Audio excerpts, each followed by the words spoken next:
Olá, bom dia. Começamos agora o Secovi SP Debate, nosso primeiro programa de 2020. Hoje nós vamos tratar do cadastro positivo, é uma novidade que veio com este novo ano, a divulgação de notas de avaliação referentes à situação financeira de todo cidadão brasileiro, independentemente de ter conta bancária ou não, pelo menos é essa a intenção. Eu vou conversar aqui com o Vilásio Pereira, que é gerente de cadastro positivo do SPC Brasil. Vilásio, bom dia. Bom dia, Denise. Bom dia a todos.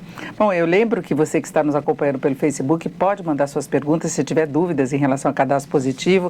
É uma novidade e as pessoas não sabem ainda bem como lidar com isso, né, Vilásio? Nós tivemos aí algumas dificuldades, inclusive de acesso para as pessoas saberem como é que vai funcionar, como é que vai ser definida a nota, que tipo de informação. Essa é uma grande preocupação que as pessoas têm. Que tipo de informação que as instituições financeiras terão acesso, o comércio em geral e setor imobiliário, que também lida com consumidores e é importante saber o histórico de bom pagador ou não, né? Sim, o cadastro positivo, ele de fato, ele é uma base de dados que vai reunir as informações desse histórico de pagamento dos consumidores. Para o consumidor, há vantagens como, por exemplo, acesso a crédito mais facilitado, em melhores condições. E para as empresas que hoje utilizam, seja a consulta de negativação ou sejam empresas que já utilizam o score, o cadastro positivo ele vai trazer um score mais robusto, mais completo. E a análise de crédito para esses consumidores, esses clientes, ela pode ser mais individualizada, né? Hoje a nota, né, o score de crédito, ele é baseado muito no cadastro negativo. Então o score de crédito, o que é utilizado hoje ainda então, né, só vê as contas que o consumidor deixou de pagar. Quando a gente fala do cadastro positivo e desse novo score de crédito, as contas que o consumidor pagou nesse período aí, digamos, nos últimos 12 meses, nos últimos 24 meses, todas essas contas, cartão de crédito, contas de água, luz, elas serão levadas em consideração. Então, ao pagar suas contas em dia, esse score de crédito vai ter uma pontuação maior, né, em detrimento do score antigo que só via as contas em atraso. Com isso, consumidores que têm um perfil de bom pagador, de fato, vão ter a possibilidade de acessar condições de taxa de juros, limite de crédito e prazos diferenciadas. Agora, Vilásio, no setor imobiliário, por exemplo, sempre temos uma certa dificuldade na hora de alugar um imóvel, por exemplo, que há necessidade de ter fiador, de comprovar a idoneidade, para a pessoa saber exatamente quem é, porque quem está alugando imóvel quer ter segurança que vai receber, que não vai ter dor de cabeça. Pode facilitar? Você pode chegar a um ponto que o cadastro positivo seja quase um fiador da operação? A expectativa é essa, Denise. O cadastro positivo, ele vai influenciar essa relação de crédito entre diversos setores. E no setor imobiliário não vai ser diferente. Temos a questão do aluguel, né? Por vezes, para alugar um imóvel, você precisa de fiador, garantias. Então, uma burocracia muito grande para isso, né? Tem imobiliárias, né, empresas que fazem a consulta, né, desse inquilino, né, quem está buscando o aluguel. E às vezes, né, a consulta, ela de fato, ela tem um ponto de corte, né, uma nota de corte no score um pouco alta. Por quê? Porque a gente está falando de uma inadimplência que por vezes pode ser alta, um aluguel, né, o valor do aluguel é uma inadimplência que pode ser alta. Então a exigência, o ponto de corte geralmente é elevado, né.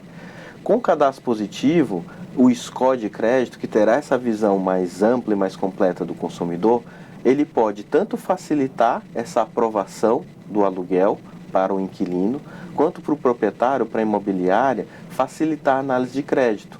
Um score alto, talvez, não necessite de tantas garantias, né? Exigência de fiador, um depósito.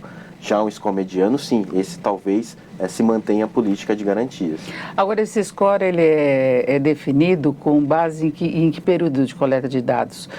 Qual é a retrospectiva que se tem do cadastro do cliente? O score de crédito, ele é feito a partir desse histórico que você comentou, né? Que ele pode ser um histórico recente. Então, tem informações que quanto mais recente, melhor, para a gente, de fato, aferir essa probabilidade do consumidor pagar ou não uma dívida. Mas também o histórico completo, ele é levado em consideração. Então, o fato de você ter um histórico de 12, 24 meses pagando suas contas em dia, ele pode contar positivamente. Assim como se você, por exemplo, 6 meses atrás, passou por um período ali de desemprego. Você deixou de pagar algumas contas, ficou um pouco inadimplente. Então a recência, né, ao você conseguir o emprego de volta, colocar suas contas em dia e passar um período de 6, 12 meses com suas contas todas adimplentes, essa recência também conta. Então aquele período lá atrás, onde você ficou de fato inadimplente, ele tem um peso no score, sim, mas o período recente, onde você já comprovou que retomou sua capacidade de pagamento, ele vai ter um peso significativo e sua nota de score vai retomar nos meses consequentes sua retomada. Porque aí é uma situação atípica, né? Pessoa como desempregada, principalmente no momento de crise, como nós atravessamos, ainda tem pessoas há muito tempo desempregadas, né? Então, é preciso levar em conta. Isso que pode acontecer até quando a pessoa apresenta a comprovação, deixa a garantia, só que na garantia ela pode ser executada, né? No caso de locação de imóvel, mesmo que a pessoa tenha dificuldades, né? Voltando ao exemplo da locação de imóveis e fazendo paralelo com o que eu acabei de explicar aqui do score, né, a gente pode ter situações não só de pessoas que perderam o emprego, né, e retomaram sua capacidade de pagamento, e aí numa análise, né, para locação, por vezes essa pessoa pode ter a sua análise negada ou uma exigência maior de garantias, mas com o cadastro positivo, esse score ele vai trazer essa tendência de forma mais clara, né, na sua pontuação, né? E isso pode, de fato, facilitar para quem está buscando alugar o inquilino e dar um conforto maior para quem está alugando, a imobiliária ou o proprietário do imóvel. Agora, essa é uma pergunta aqui da Júlia Pimenta, querendo saber que quem paga aluguel em dia entra no cadastro positivo, tem essa coleta de informação também? Está previsto, né, não só o pagamento de aluguel, né, mas também pagamento de condomínio, né, assim como as contas de energia elétrica, água, telefones. Essas contas de consumo, essas contas recorrentes, também está previsto, né, de serem coletadas para o cadastro positivo. Explicando um pouco de que momento que estamos vivendo do cadastro positivo, hoje as informações são compostas pelo que foi enviado pelo setor financeiro, né? Bancos, instituições financeiras, desde novembro têm enviado. Foi o primeiro setor que de fato passou a enviar esses dados para essa base consolidada. Mas os outros setores também passarão a enviar. O setor de telefonia, por exemplo, já está bastante avançado, tem expectativas, por exemplo, a gente tem em maio, dados do setor de telefonia. As outras concessionárias também já conversaram com os birôs de crédito para fazer o envio, o varejo também. E a gente acredita que os setores, como o setor imobiliário, né, não só de aluguel, os condomínios também, possam eventualmente passar a enviar aí nos próximos meses essas informações para compor esse cadastro positivo. Agora, Vilas, as pessoas devem tomar muito mais cuidado com alguns atrasos que são meio corriqueiros, dependendo do perfil do consumidor, claro, mas você citou, por exemplo, condomínio, tem muita gente que paga atrasado quando tem qualquer dificuldade, porque sabe que não vai ter grandes punições, a multa diminuiu, né, e as pessoas vão empurrando. Tem alguns casos aí que é habitual determinadas pessoas atrasarem o condomínio. Entraria depois desse cadastro, a pessoa tem que começar a prestar mais atenção nisso, né? A pessoa tem que prestar mais atenção porque um atraso pontual, talvez ele não tenha um peso tão grande no score novo, esse score do cadastro positivo, porque o histórico inteiro que conta. Mas atrasos recorrentes, sim, podem identificar um perfil de uma pessoa que está com uma tendência de ficar inadimplente, né? Então, ele sempre pagava em dia, começou a atrasar 5 dias, depois 10 dias, 15, já está atrasando 30. Essa tendência crescente do atraso pode, sim, baixar a nota do score, por quê? Porque essa tendência dá a entender que daqui a alguns meses ele de fato vai ficar inadimplente e deixar de pagar suas contas. Então o consumidor, para manter sua nota sempre alta, com seu acesso a crédito em condições favoráveis, ele tem que sim se policiar e pagar suas contas em dia. Atrasos podem acontecer, se forem pontuais, o score não deve ser afetado fortemente, mas se forem recorrentes, sim, isso pode prejudicar o consumidor. Então, o típico caloteiro, mesmo que ele não tenha muitas dificuldades, que seja uma prática dele, ele vai ter uma nota muito baixa, é isso? O típico caloteiro, né, o cadastro positivo, ele vem também para transparecer isso. Então, o caloteiro, né, é a pessoa que de fato tem, não é uma pessoa que perdeu o emprego, nada, é uma pessoa que de fato ele manuseia o mercado mesmo, financeiro, né? pega daqui, cobre aqui, não sei o que, está sempre atraso, cobre uma dívida com a outra. O cadastro positivo, que vai trazer essa visão completa, de fato, vai ser possível a gente identificar esse caloteiro profissional, né? E por isso que eu digo, as empresas, né, elas vão ter uma confiança maior nesses consumidores. Por quê? Ela vai conseguir identificar quem de fato tem uma má índole, o caloteiro, né, do cara que está numa situação pontual, uma situação de desemprego ou um atraso por esquecimento, diferenciar essas duas populações, né, e conseguir avaliar da maneira correta quem que é o caloteiro, que não adianta dar crédito, quem que é a pessoa que está passando de dificuldade, e talvez o crédito sirva para ajudar até ela a sanar suas dívidas. Né? Agora, Vilazo, muita gente andou falando que não queria ter o nome no cadastro positivo, não queria ter essas informações computadas, definida uma nota. Agora, a pessoa que não está no cadastro, uma situação como essa, em que o fornecedor de determinado serviço, no caso uma imobiliária, vai checar e a pessoa não está com uma nota lá, gera uma certa suspeita, né? Tem esse caso, a pessoa não fica meio refém do cadastro positivo? Na verdade, o cadastro positivo ele vem como um benefício para os consumidores. É claro que a lei dá o direito do consumidor sair. O que eu sempre falo é o seguinte: ao sair do cadastro positivo, você voltará a ser analisado da forma antiga. Então, qual que é a forma antiga? É o cadastro negativo, onde o que está transparente ali para o mercado, para as empresas, é se você atrasou ou não uma conta. Então, imagina aquela situação que eu contei agora há pouco. O caloteiro tem contas atrasadas e uma pessoa que atrasou por um esquecimento. Se eu tenho só o dado negativo desses dois, eu não consigo diferenciar quem de fato é o cara que tem pagado suas contas em dia e atrasou pontualmente, ou o outro que está negativado e comumente ele atrasa, né? Sem as informações do cadastro positivo eu não consigo diferenciar, então o mercado acaba tratando os dois da mesma forma, ou seja, negando crédito, tratando pelo pior caso, né, como caloteiro. Então a gente sempre recomenda que o consumidor permaneça no cadastro positivo, mesmo se ele não esteja buscando crédito no momento, né, porque a gente nunca sabe a necessidade ali do futuro. Ele vai criando um bom histórico. Isso. Agora, Vilazo, muita gente reclamou da dificuldade da burocracia, assim, em termos de registros, para conseguir tirar o nome do cadastro positivo, que não é uma coisa simples, que você aciona um dos birôs. São 4 empresas que administram, né? Entre eles o SPC Brasil, do qual você é gerente do cadastro positivo. Mas você pode retirar o seu nome em apenas um, e aí todo o sistema tira. E foi resolvida essa questão da burocracia? Como que funciona o cancelamento, né? Hoje existem 4 empresas, como você falou, né, que administram o cadastro positivo. Essas empresas passaram por todo um processo ali de homologação no Banco Central, a gente está registrado no Banco Central, né? E o processo de cancelamento, ele pode ser feito em qualquer um desses 4. Num prazo de 2 dias, os outros 3 já ficam comunicados e você já está formalizado sua saída do cadastro positivo. Nenhuma empresa enviará mais dados seus para o cadastro positivo, ou seja, os bancos que estão enviando hoje cessariam o envio, né? E como eu contei, você volta a ser analisado pelo cadastro negativo. O processo de cancelamento, no SPC Brasil, por exemplo, ele acontece de 2 formas. Ou online, né, via internet, ou no 0800. O processo ele tem uma exigência, né, de validação de dados do consumidor. Por quê? Imagina, Denise, que alguém ligue lá no 0800 do SPC Brasil se passando por você, né, falando, eu quero cancelar meu cadastro positivo. Então, se a gente não fizer um processo de validação para de fato confirmar que é você, Denise, que está solicitando o cancelamento, né, esse processo fica muito frágil. Da mesma forma no online. No online, a gente precisa, lá na página, que o consumidor forneça algumas informações a título de validação. São informações que a gente já tem na nossa base, a gente faz o confronto das informações, né?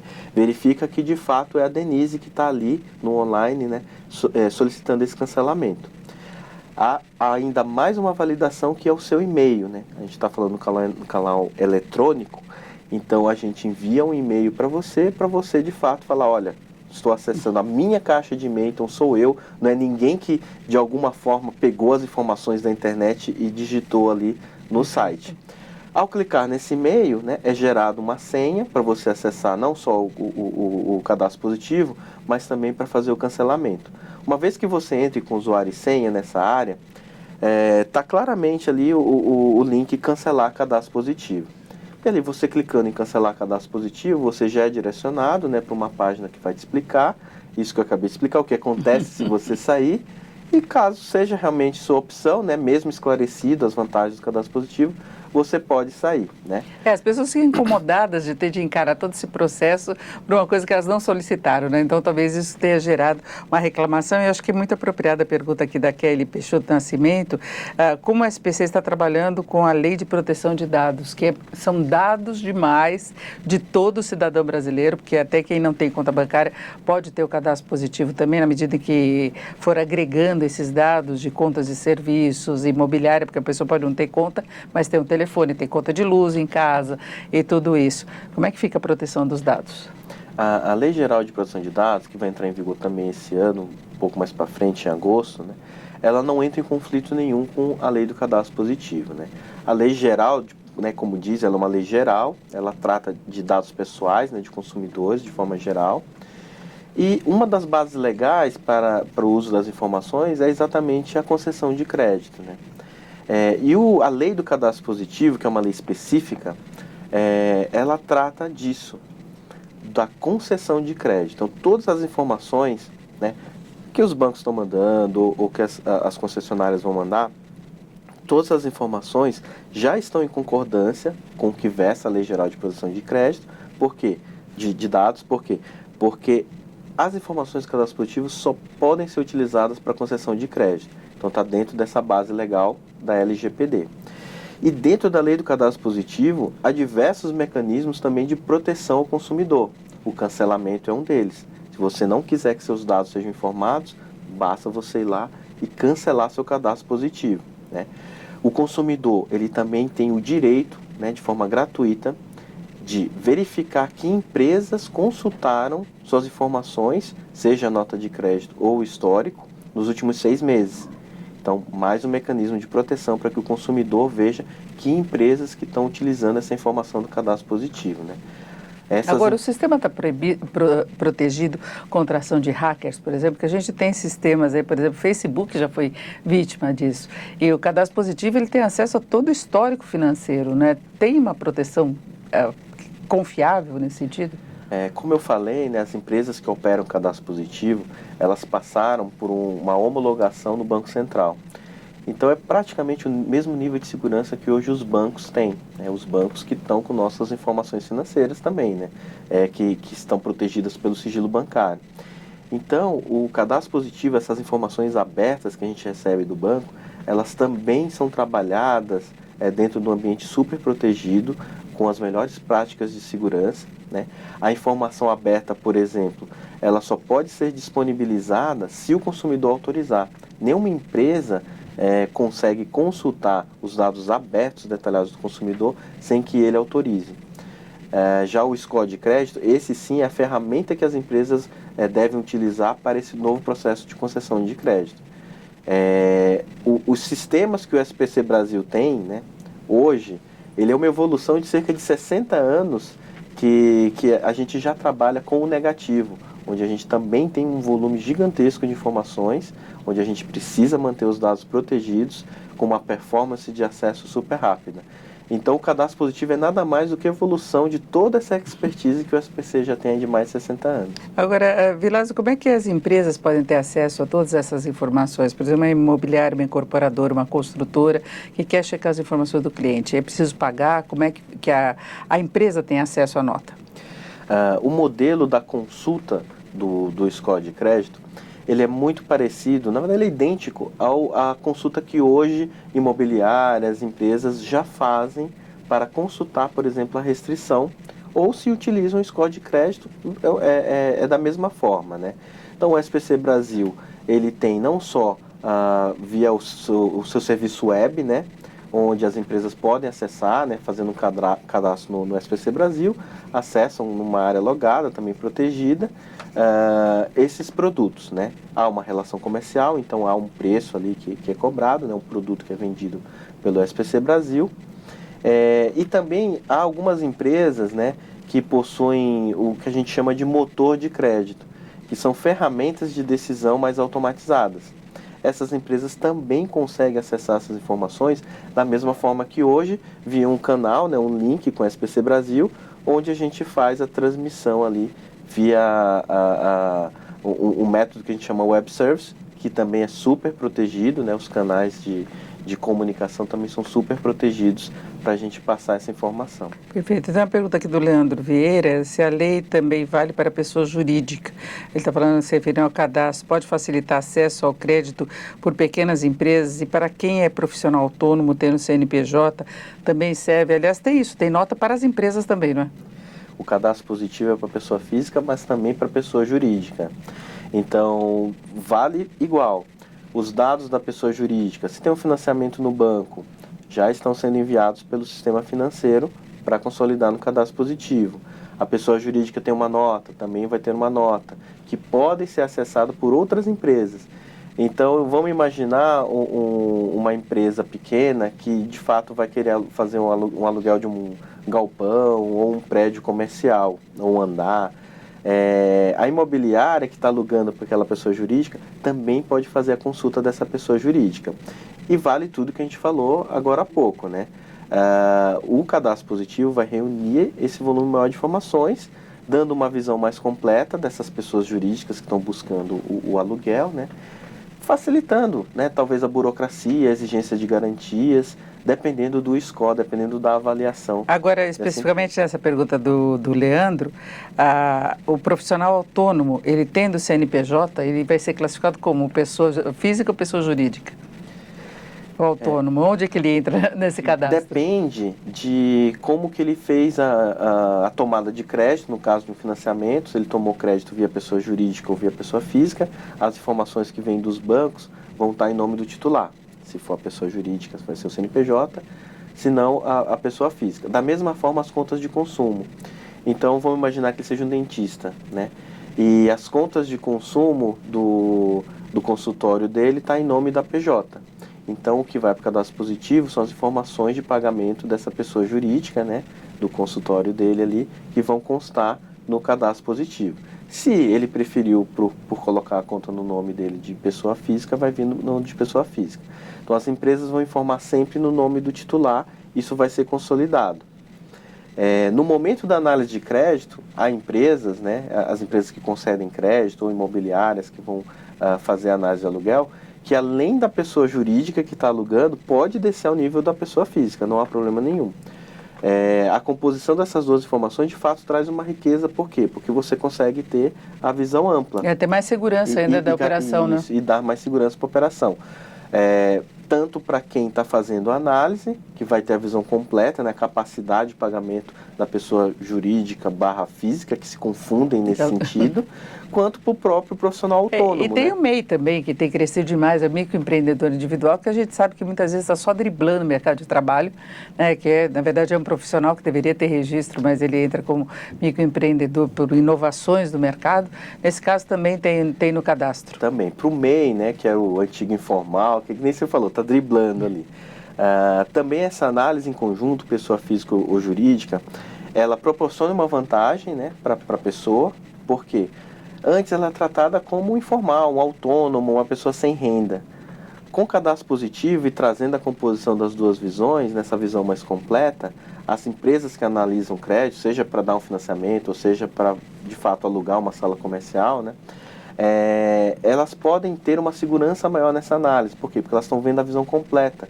Estão vendo, de fato, que ele tem uma capacidade de pagamento, que ele está pagando as contas em dia e etc. O que hoje não é possível. Hoje você tem que exigir, me traz extrato bancário, me traz suas contas pagas, me traz um monte de coisa. Comprovante de residência, uma série de coisas. A pessoa tem que trazer um bloco de papel desse tamanho. Esse bloco de papel cheio desse histórico aqui dos pagamentos está lá no cadastro. Está lá no cadastro positivo. Agora, Vilas, se a pessoa tiver algum problema com relação à nota, que ela vai lá e fala, minha nota está muito baixa, não deveria ser baixa, como é que ela sabe que tipo de operação que foi registrada? Se houve algum erro mesmo, ou se ela não lembra de alguma operação, alguma coisa assim? Tem esse histórico? Essa é uma dica também muito importante para a gente passar para os consumidores, né? Com o cadastro positivo, O consumidor, de fato, ele é o protagonista da vida, né, da vida financeira dele. E o cadastro positivo, ele dá esse acesso gratuito aí nos canais para o próprio consumidor.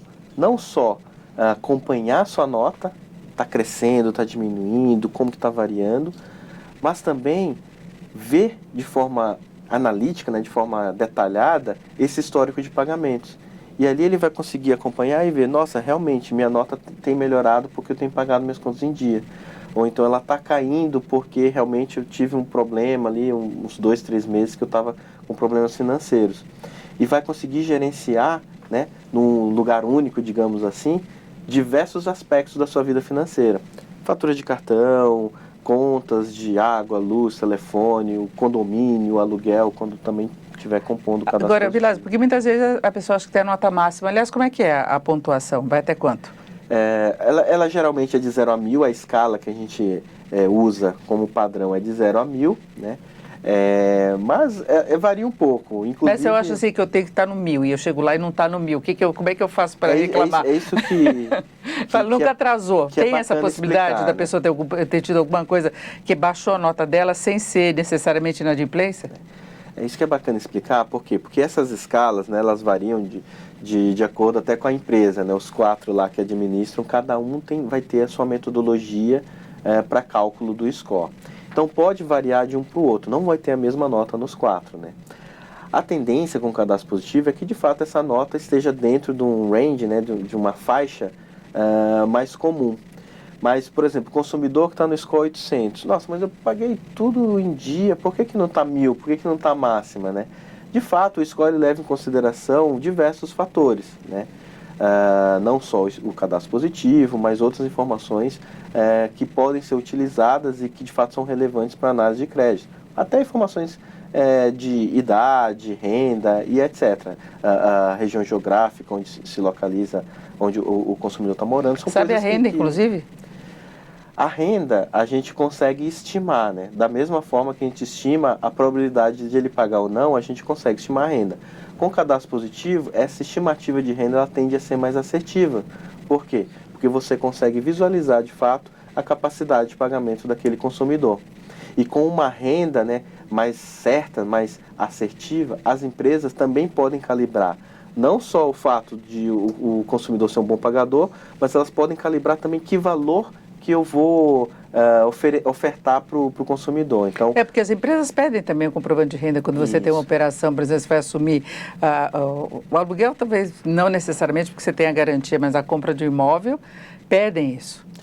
Mesmo o aluguel também às vezes pede renda. E solicitar a renda não só um processo burocrático, né? Você tem que pegar, imprimir, às vezes você não tem mais impresso. Não tem olerite. Não tem mais olerite, né? Você tem que ir lá no sistema, pedir para RH, etc. Então tem uma certa burocracia. E tem a questão dos autônomos que a gente já comentou, que é complicado de comprovar renda. Então o cadastro positivo, né, também possibilita uma estimativa de renda mais acertada, diminuindo talvez essa exigência. Não precisa me comprovar renda aqui. Eu já vi aqui na renda presumida do SPC que a sua renda média mensal é entre 2 e 3 mil reais. Então eu sei que eu posso te dar um valor de aluguel X. A capacidade de pagamento, né? A capacidade de pagamento. A mesma coisa nos produtos de crédito, né? Um cartão e etc. para definição de limites. Agora, Vilas, o cadastro positivo está preparado para a chamada nova economia, que até o governo está quebrando a cabeça para ver como é que impede, por exemplo, sonegação. Ou nem sonegação, é que fique à margem mesmo da tributação, sistema tributário, por exemplo, falando em Uber, em aplicativos de entrega, e para quem vai fechar uma operação, no caso do setor imobiliário, locação ou compra e venda de imóvel, como é que lida com essa situação? O cadastro positivo tem como registrar? Eu acho que o cadastro positivo não é a melhor ferramenta para essa questão de sonegação, tributação. Porque, de fato, o objetivo... Não, eu estou falando em relação, por exemplo, quem trabalha no Uber não tem aquela renda comprovada. Isso fica mais fácil, através do cadastro, você identificar o perfil desse profissional? Sim, para os autônomos, né, desde que, de fato, eles estejam pagando suas contas em dia, né, pode facilitar, né, esse acesso ao crédito, principalmente para esse público que hoje, de fato, não tem como ter uma comprovação de renda efetiva e etc. e também pode não ter tantos produtos de crédito, um crediário, um cartão, etc. Mas ele tem, né, o pagamento de contas de consumo, um boleto de condomínio, aluguel, etc., que vão compondo aquela história dele, né, a princípio. E é claro que se ele tivesse uma experiência financeira maior, a facilidade para análise de crédito seria maior. Ele pode ter um histórico anterior também, antes de começar Sim, essa atividade, por isso que a gente né? fala que vai ser levado em consideração todo o histórico, né? Então, apesar de ele estar, né, saiu do emprego, não está mais com aquela capacidade financeira que tinha antes, mas está com alguma renda, né, seja via Uber, seja via algum outro meio, alguma renda que de fato ele não consegue comprovar facilmente. Com o cadastro positivo, isso vai ser possível por quê? Porque através do pagamento das contas, a gente consegue ver que ele continua com uma capacidade de pagamento mensal, né? Pode ter diminuído, mas ele continua com uma certa capacidade de pagamento, e isso sim pode dar acesso a crédito para pessoas que hoje de fato não conseguem. Tem movimentação financeira, né? A pessoa, mesmo que ela não tenha uma renda comprovada, ela tem um histórico todo de movimentação. Sim. E até falando dessa questão de movimentação, me veio um comentário aqui pertinente. Os jovens, né? Pessoa que está entrando no mercado agora. Com o cadastro positivo, né, cada vez mais os jovens vão se interessar em ter contas no nome ou pegar um cartãozinho. Para quê? Para que ela sempre tenha alguma conta que ela está pagando e está compondo esse cadastro positivo, né?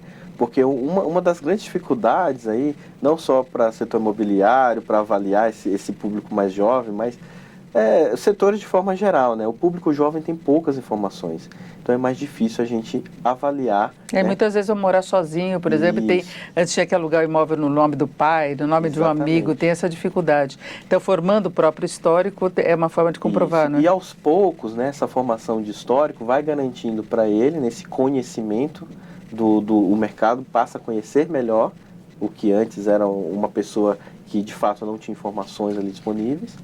E à medida que essa nota, né, esse score vai sendo composto, ele vai tendo acesso não só ao aluguel no nome dele, mas a um cartão de crédito, uma conta de banco ali com cheque especial e coisas desse tipo. Agora, Vilásio, um dos grandes objetivos, a grande argumentação do cadastro positivo, além de facilidade de comprovação de pagamento, é que possa viabilizar a redução de custo de empréstimo.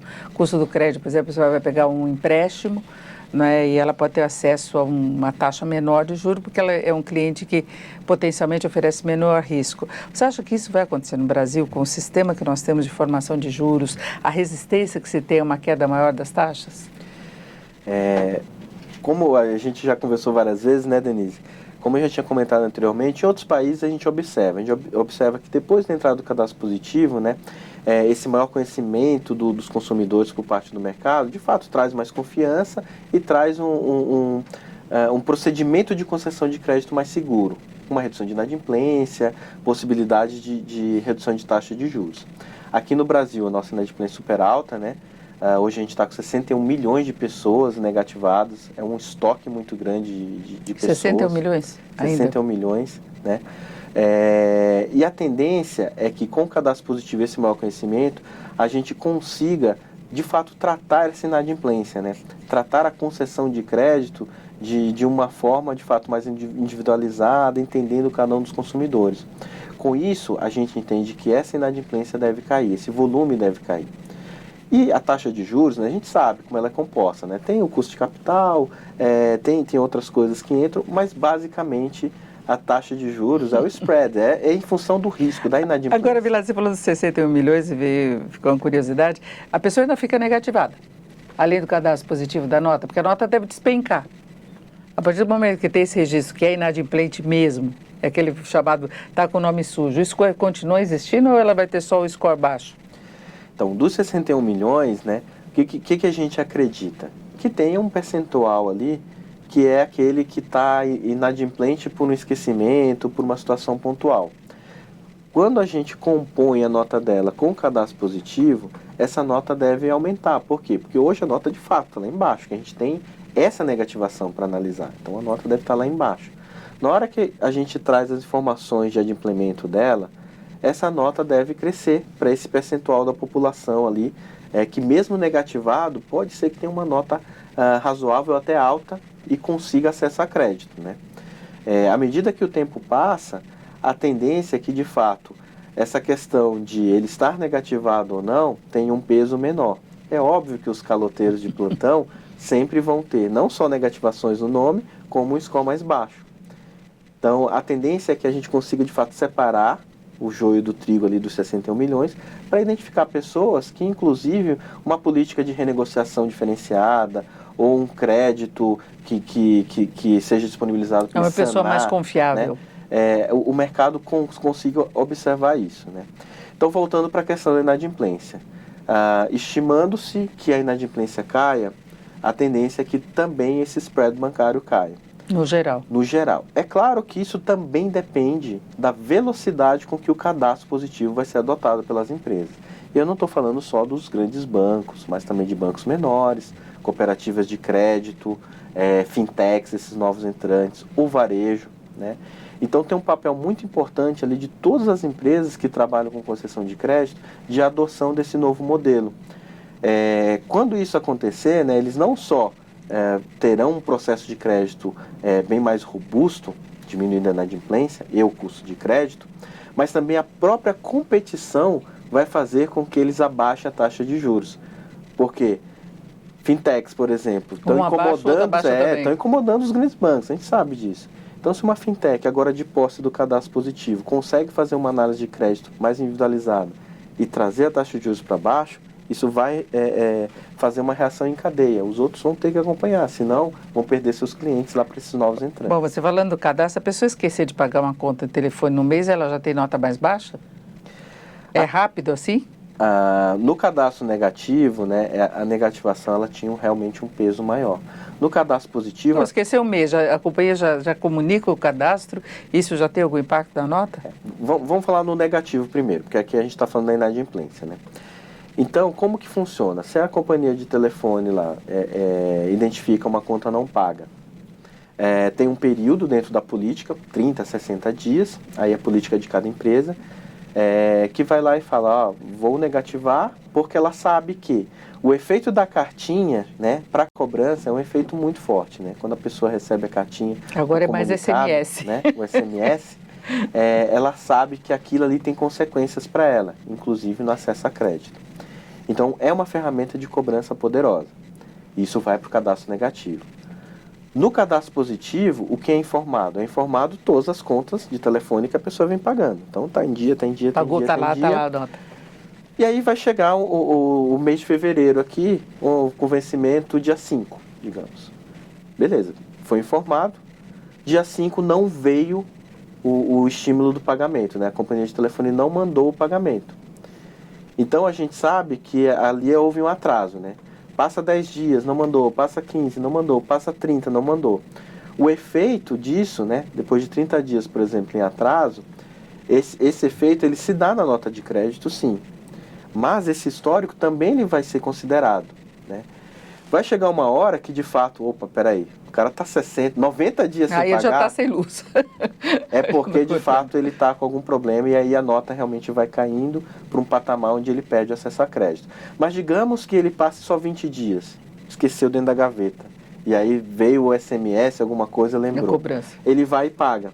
Essa informação vem para o cadastro positivo, esse pagamento. E aquele atraso pontual, ele vai ter um peso não tão grande quanto tinha antes no negativo. Ele pode até baixar a nota, mas ele não vai perder acesso a crédito. Agora, é difícil a gente imaginar esse cruzamento todo de informação, esse excesso de informações, entrando no cadastro e formando a nota para a população inteira. O nível de complexidade, né, para fazer essas análises e a criação do score, ele de fato é muito grande, né? E agora com o cadastro positivo, esse volume de informações, a complexidade de fato ela é potencializada, né? Ela cresce exponencialmente. Então, de fato, a gente imagina que as ferramentas que a gente usa hoje para compor o score, né, elas também passam por uma evolução. Então, a gente está falando, por exemplo, de uma base de dados que é em Big Data. A gente está falando em ferramentas de Machine Learning, onde a inteligência artificial da própria máquina, ele começa a computar esses dados e sugerir para o analista as melhores combinações ali de informações para gerar o score. Então, cada vez mais a tecnologia a serviço aí do homem, né, para ajudar nesses processos. A própria tecnologia chama atenção para a necessidade de atualização mesmo. Agora, pelo cronograma do cadastro positivo, quando que vão chegar todas as informações de prestadores de serviços, tudo mais, tem esse estágio aí de imobiliária, condomínio e tudo mais? A gente está com uma expectativa de até o final do ano a gente conseguir mais 3 ou 4 setores da economia: telefonia, água, luz, o varejo, né? É claro que assim, o cadastro positivo, ele deveria ser composto por todos esses setores da economia para que de fato ele esteja mais completo. Mas a gente sabe que o processo ele é gradual, né? Com os bancos ele foi gradual, com os demais setores ele também vai acontecer em ondas, né? É um volume de informações muito grandes e à medida que cada setor vai entrando, a gente também vai ter um tempo ali para analisar, identificar o aprendizado que teve e, de fato, fazer isso de forma gradual. A expectativa é que ainda em 2020 a gente tenha mais setores, mas com certeza isso deve continuar ao longo dos próximos anos, cada vez mais informações compondo o cadastro positivo. É isso, eu conversei aqui com o Vilásio Pereira, que é gerente de cadastro positivo do SPC Brasil. Vilásio, muito obrigada pela sua participação aqui no nosso programa. Eu que agradeço, Denise, o convite. Fica à disposição. Fica a dica a respeito do cadastro positivo, tanto para quem está querendo saber informações da própria nota, como de alguém com quem vai fechar alguma operação comercial. Eu lembro que a íntegra do nosso programa fica disponível nos canais do Secov, tanto no Facebook como no YouTube. Muito obrigada, um ótimo dia.